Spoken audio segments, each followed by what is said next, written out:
नमस्कार, स्वागत छ तपाईहरुलाई सिभिल इन्जिनियरिङ किङ युट्युब च्यानलमा। आज म तपाईहरुलाई प्रदेश लोक सेवा आयोग गण्डकी प्रदेश जुन प्रदेशको एक्जाम थियो है 2078 11 28 गतेका दिन सिभिल सब इन्जिनियर पाँचौं तहको त्यो क्वेशन चाहिँ सोल्भ गरेर म तपाईलाई चाहिँ ठीक उत्तर कसको ठीक कुन क्वेशनको ठीक उत्तर कुन हो त्यो चाहिँ भन्न गइरहेको छु। र च्यानलमा नयाँ हुनुहुन्छ भने च्यानललाई सब्स्क्राइब गर्नुस्, लाइक गर्नुस् र भिडियोलाई शेयर पनि गर्दै गर्नु साथीहरुसँग। र कुरा यहाँबाट म सुरु गर्न चाहन्छु 1 नम्बरबाट। के भनिरहेको छ? For a safe working environment in the working site tool box talk जुन हुन्छ त्यो कति बेला टुल बक्स टल्क जुन हुन्छ कति बेला गर्छ भन्दाखेरि before start of day work है। Before start of day work चाहिँ स्टार्ट गर्नु भन्दा पहिला चाहिँ के गर्छ? टुल बक्स टल्क गर्छ है। त्यसमा चाहिँ सावधानीहरू अपनाउनको लागि भन्छ है। त यसको एन्सर त्यो हुन जान्छ। त्यसपछि तपाईको के छ 2 नम्बरको the stone provided at regular interval and which are placed right across width of wall in stone masonry is known as through stone हुन्छ है। यसको through stone एकदमै ढुक्क भएर यो हेर्नु through stone हुन्छ। त्यसपछि the brick work is measured in square meter in case of square मिटरमा चाहिँ के गर्छ? मेजर गर्छ हैन। त त्यो चाहिँ हाम्रो के हुन्छ? कुन आउँछ यसमा? हनी कम्पनी आउँछ है। ब्रिक सोलिङ पनि स्क्वायर मिटरमै गर्छौ। त्यसपछि हाफ ब्रिक वाल और द पोर्सन यो हाफ ब्रिक वाल जुन हुन्छ त्यो पनि के हुन्छ हाम्रो स्क्वायर मिटरमै गर्छौ। त्यही भएर यसको आन्सर के हुन गयो? डी हुन गयो, all of the above. Okay. त्यसपछि the point on which both fore side and back side है। जहाँ चाहिँ हामी फोर साइड र ब्याक साइड जहाँ चाहिँ हामी के लिन्छौ यहाँबाट यसरी हेर्नुस् न, यहाँ चाहिँ हाम्रो इन्स्ट्रुमेन्ट छ यताबाट लिएर फेरि चाहिँ इन्स्ट्रुमेन्टलाई शिफ्ट गरेर फेरि चाहिँ हामी लिन्छौँ जुन रिडिङ एकै पोइन्टमा, त्यसलाई के भन्छौँ हामी? चेन्ज पोइन्ट है। के भन्छौँ? चेन्ज पोइन्ट भन्छौँ। ठिक। त्यसपछि इपिसी कन्ट्र्याक्ट मिन्स हुन्छ engineering procurement and construction. Direct म भनिदिएँ एन्सर। ल यो भयो। त्यसपछि अझै हेर्नु त the objective of surveying is to prepare. त्यसको उद्देश्य के हुन्छ? सर्भेइङको त म्याप बनाउने र प्लान बनाउने त्यसको चाहिँ विशेष उद्देश्य हुन्छ। त्यो म्याप हुन गयो है। The form work from the under side of slab can be removed only after. Under side of slab जुन हुन्छ स्ल्याबको कुरा गरेको छ त्यो चाहिँ हामी कति दिनमा चाहिँ मात्र चाहिँ हामी खोल्न सक्छौँ भन्दाखेरि फर्म वर्क त यो चाहिँ 7 दिन हुन्छ है। यो चाहिँ हेर्नुस् है, अहिले किन भन्दैछु हेर्नुस्, किनकि अहिले जुन हेर्नुभयो भने भर्खरै यो चाहिँ भएको छ एक्जाम 8 बजे र अब चाहिँ स्थानीय तहको एक्जाम फेरि हुनवाला छ। त्यसमा पनि सहयोग हुन्छ तपाईलाई सबै। यो के हुन्छ कि मतलब क्वेशनहरु चाहिँ सोधेकै क्वेशनहरु अरुमा चाहिँ आइरहेको हुन्छ। त्यो चाहिँ त्यसमा आउने चान्सहरु पनि छ। त्यही भएर यो क्वेशनहरु चाहिँ गरिहाल्नु तपाईहरु है। The clinker is formed at a temperature of. Clinker के हुन्छ 1450 डिग्री सेल्सियसमा हैन। डी प्रसादमा हेर्नुभयो भने, रामकुमारमा हेर्नुभयो 1500, त यो के हुन गयो हाम्रो 1500 हुन्छ है। कति साथीले चाहिँ 1000 राखेको छ, 1000 हुँदैन 1500 हुन्छ। ठीक। क्लिंकरको कुरा गरेको छ है। त्यसपछि the amount of money deposited while bidding a tender guarantee of a party willingness of. Bidding गर्नको लागि के हुन्छ त्यो चाहिँ हाम्रो के हुन्छ? कुन मनी हुन्छ? अर्नेस्ट मनी हुन्छ। बिड भर्नको लागि जुन हामी चाहिँ मनी राख्छौँ त्यो अर्नेस्ट मनी है। त्यसपछि in reciprocal levelling error which is not completely eliminated. Completely चाहिँ इलिमिनेट भएको हुँदैन है। कसमा चाहिँ हुँदैन त भन्दाखेरि रिफ्र्याक्सन करेक्सन चाहिँ कम्प्लिटली इलिमिनेट हुँदैन है। यो चाहिँ धेरै सोधिरहेको क्वेशन हो। अरु एक्जामहरुमा पनि धेरै पटक सोधिसकेको छ। त्यो रिफ्र्याक्सन हुन जान्छ। When two or more footing are connected by a beam. बीमको सहायताले दुई वा दुई भन्दा बढी फुटिङलाई चाहिँ कनेक्ट गर्छौँ। त्यो फुटिङलाई के भन्छौँ भन्दाखेरि त स्ट्र्याप फुटिङ है। के? Strap footing. ओके। अर्को हेर्नु है, यहाँ हेर्नु। The development length of each bar of 3 bar bundled together is increased by. यसको 33% हुन्छ है यसको एन्सर। यसको एन्सर 33% पनि हुन्छ। म अझै तपाईले क्लियर गरिदिन्छु। यदि नेटमा हेर्नुभयो भने विभिन्न साइटमा 33% दिएको छ। तर हाम्रो डी प्रसाद सरको 267 पेज नम्बर पल्टाउनुस् र त्यसमा तपाईले हेर्न सक्नुहुन्छ बन्डालिङ भनेर चाहिँ दिएको छ। 10% तपाईको 2 वटा बार चाहिँ छ भने 10% है। ध्यानपूर्वक सुन्नुस्। 2 वटा बार छ भने 10%, 3 वटा बार छ भने 20% एन्ड 4 वटा बार छ भने 33%। मतलब 4 वटा बार जुन छ त्यसको लागि 33%, 3 वटा छ भने त्यसको लागि 20% र 2 वटा छ भने त्यसको लागि 10%। तर यसमा चाहिँ हाम्रो के सोधेको छ? यो तपाईको 3 वटा बारको लागि सोधेको छ है। 3 वटाको लागि हुन त यो डी प्रसाद सर अनुसार 20 हुनुपर्ने, तर चाहिँ हाम्रो नेटहरुमा चाहिँ 33 दिएको छ। म चाहिँ 33 राख्न चाहन्छु है। ठीक। मिलाउनु होला, म दुवै भनिदिएँ तपाईँलाई कुन चाहिँ सही छ त्यो चाहिँ आफै पनि एनालाइसिस गर्न सक्नुहुन्छ। त्यसपछि to ensure that supporting area of an offset footing of a boundary wall is fully compressive the CG of load must act है। सीजी अफ लोड कहाँ एक्ट गर्छ मैले यहाँ पनि लेखेको छु, यहाँ हेर्नु है, मतलब हाफमा चाहिँ के भनिरहेको छ यहाँ हेर्नु है, to ensure footing fully compressed in CG. CG भनेको हाम्रो बिचमा हुन्छ त b/2 हैन, अनि तपाईको फुटिङको के गरिरहेको छ कि मतलब कहाँ चाहिँ उ गरिरहेको छ फुल कम्प्रेसिभ, त त्यो चाहिँ 1/3 हुन्छ हैन, 3 मा हुन्छ, त यो के हुन गयो b/6। यो यसरी चाहिँ तपाईले हेर्नु भएको होला कुनै कुनै क्वेशनमा b/6 दिएको हुन्छ, तर यहाँ चाहिँ घुमाइदिएको छ, त त्यही भएर यसको आन्सर के हुन गयो within the middle third of the base है, within the middle third of the base हुन गयो यसको आन्सर सही उत्तर है। त्यसपछि तपाईको पर्मिएबिलिटी अफ सोइल भ्यारिज है, पर्मिएबिलिटी जुन हुन्छ सोइलको त्यो भ्यारिज चाहिँ डाइरेक्टली प्रोपोर्सनल पनि यहाँ चाहिँ हुन्थ्यो भने त्यो हुन्थ्यो है, यसको अर्थ त्यही कुरा भयो कि पर्मिएबिलिटी अफ सोइल भ्यारिज या permeability of soil is directly proportional to square of grain size. Okay, त्यसपछि pumping system is best suited when, pumping system कति बेला चाहिँ हाम्रो चाहिँ सुइटेबल हुन्छ भन्दाखेरि the source of water low with level, source of water जुन छ त्यो चाहिँ लेभल भन्दा चाहिँ कम छ या बस्ती भन्दा कम छ भने त्यति बेला चाहिँ के हुन्छ हाम्रो यो पम्पिङ सिस्टम चाहिँ हामी एप्लाई गर्छौं। Okay, the type of plaster generally use in ceiling, सिलिङको लागि के हुन्छ प्लास्टर 1:3 ठीक। The maximum ratio of span to depth of a simply supported slab है, यसमा ध्यान दिनु तपाई, सिम्पली सपोर्टेड स्ल्याबको कुरा गरिरहेको छ र त्यसमा वन डाइरेक्सनको कुरा गरिरहेको छ, त यसको हुन जान्छ तपाईको आन्सर सही उत्तर 30 हुन जान्छ। अब 30 कसरी हुन्छ भन्दाखेरि सिम्पली सपोर्टेडमा वन वे छ भने वन डाइरेक्सन छ भने 30 हुन्छ, टु डाइरेक्सन 35 हुन्छ र कन्टिन्युअसमा तपाईको के हुन्छ 35 हुन्छ वन वे को लागि र टु वे को लागि 40 हुन्छ है, पुरै भनिदिए तपाईलाई, त यो क्लियर भइसकेको होला।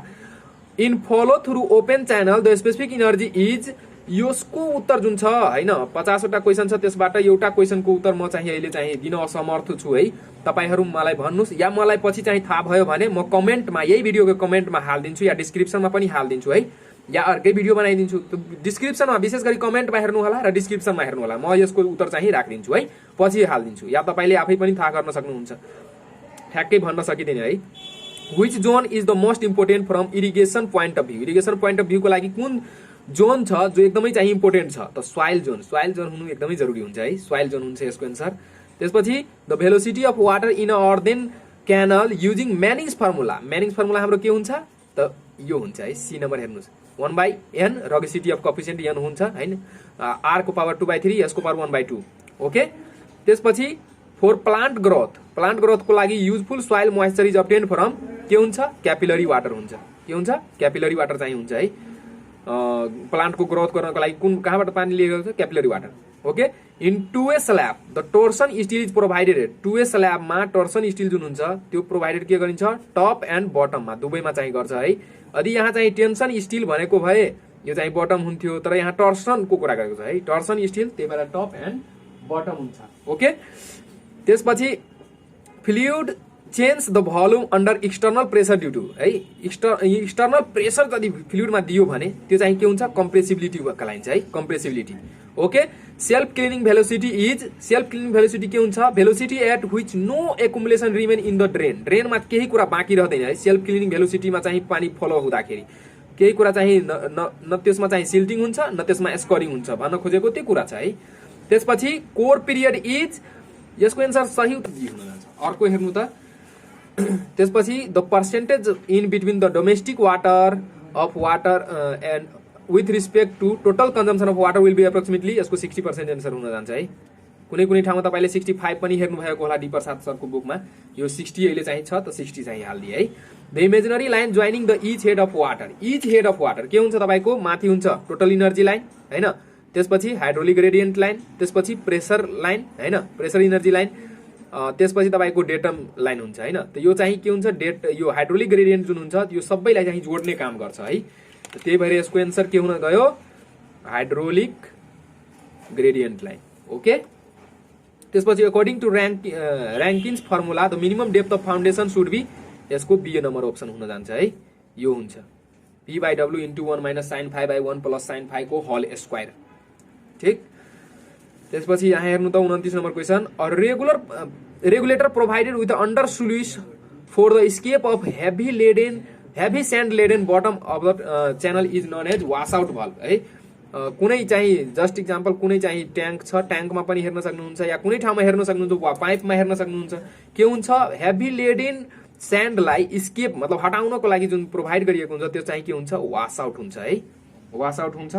ओके, त्यसपछि specific gravity of water at standard temperature 4 degree सेल्सियसमा के हुन्छ तपाईको 1 हुन्छ है specific gravity. Minimum size of particle of silt soil is, सिल्टी सोइलको के हुन्छ मिनिमम भनेको छ, त्यही भएर 0.002 हुन्छ र 0.002 भन्दा कमलाई चाहिँ हामी के भन्छौँ, क्ले भन्छौँ है। A compressive member always tends to buckle in the direction of, compressive member के हुन्छ, बकल कुन डाइरेक्सनमा हुन खोज्छ भन्दाखेरि लिस्ट रेडियस अफ ग्यारेसन जहाँ हुन्छ त्यहाँ चाहिँ के हुन्छ, बकल हुन खोज्छ है। यसको आन्सर त्यो हुन जान्छ। त्यसपछि the ratio of weight of water to the weight of solid, वेटको कुरा गरेको छ है, weight of water to the weight of solid of a given soil mass is known as water content. के हुन जान्छ, वाटर कन्टेन्ट। एकदमै भिभिआई question छ, बराबर सोधिरहेको क्वेसन छ है, याद गर्नु होला, राख्नु होला, बुझ्नु होला। Which of the following mainly control the alignment of highway, कसले चाहिँ कन्ट्रोल गर्छ, पपुलेसनले, अब्लिगेटरी पोइन्टले है। यो दुईवटा पोइन्टले चाहिँ के गर्छ, दुईवटा कुराले के गर्छ, प्रभाव पार्छ हाम्रो एलाइनमेन्ट कसरी कहाँ फिक्स गर्ने कि नगर्ने, कुन भएर लग्ने कि नलग्ने त्यो कुरा है। यो बोथ ए एन्ड बी हुन जान्छ।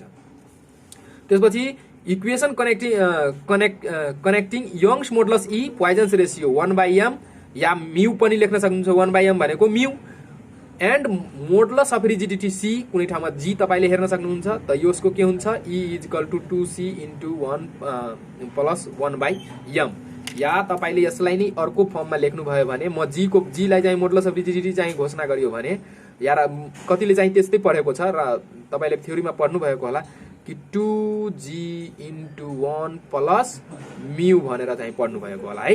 यो पनि दिन सकियो भने यही अप्सन हुन्छ, मतलब यो र यो दुवै खास फरक छैन, त्यो चाहिँ सेम छ है। त्यसको आन्सर के हुन जान्छ, डी हुन जान्छ, भयभीत नहुनु होला।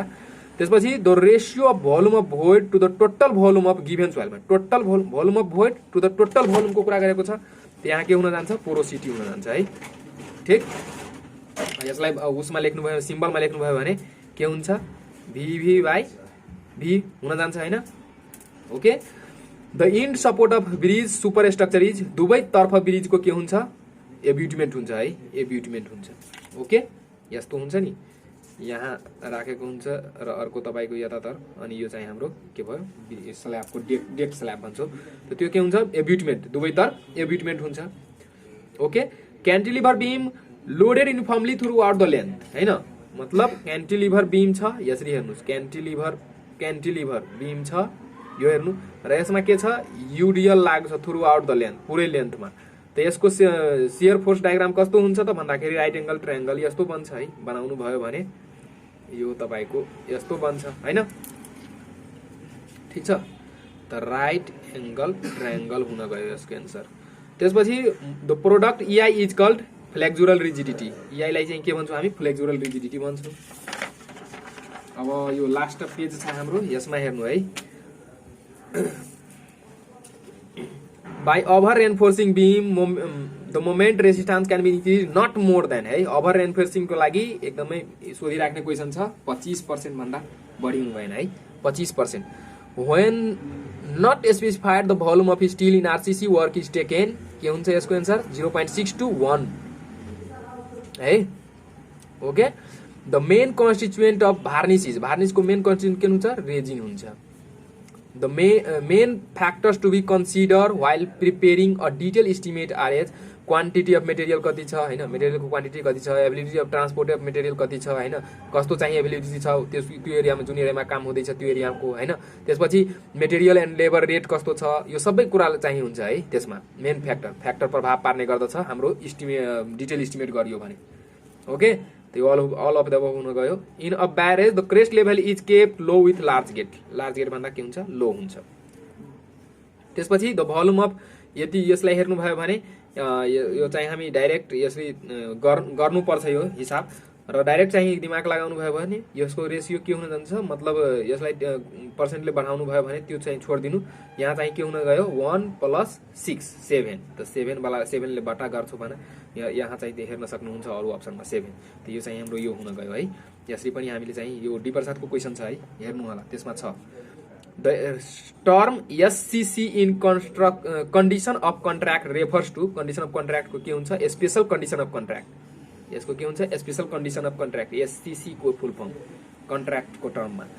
What is the purpose of globe valve in a pipeline, पाइपलाइनमा ग्लोब भल्भको के हुन्छ, it control the water flow, water फ्लोलाई कन्ट्रोल गर्दछ है globe valve. Error which is not possible to correct is कम्पनसेटिङ error हुन्छ। कम्पनसेटिङ इरर भनेको मतलब तपाईको इनकरेक्ट होल्डिङ अफ टेप जुन हुन्छ नि, यदि गरिसक्नु भयो भने अब त्यो कुरा चाहिँ थाहा भएन भने त्यति बेला चाहिँ हाम्रो इम्पोसिबल हुन्छ यो करेक्सनलाई चाहिँ इररलाई करेक्ट गर्न। त त्यही कुरा भनिरहेको छ, which error which are not possible to correct, correct कुन गर्न सकिँदैन भन्दाखेरि इम्पोसिबल कुन हुन्छ भन्दाखेरि द कम्पनसेटिङ इरर। ओके, सीबीआरलाई हेर्नु त, CBR California bearing ratio test is used for finding strength of subgrade, strength of subgrade, strength of cement with storage of decrease।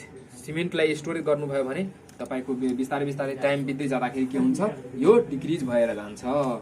त यो हेर्नुभयो तपाईले यो क्वेशनको सोलुसन, यो क्वेशनको सोलुसन हेर्नुभयो हैन, पक्कै पनि हेल्पफुल लागेको छ। एउटा क्वेशन चाहिँ मैले भनेन है, एउटा क्वेशन म डिस्क्रिप्सनमा हाल्दिन्छु यसको के हुन्छ है, हुन्छ डिस्क्रिप्सनमा हाल्दिन्छु त्यसको के हुन्छ त्यसको हैन।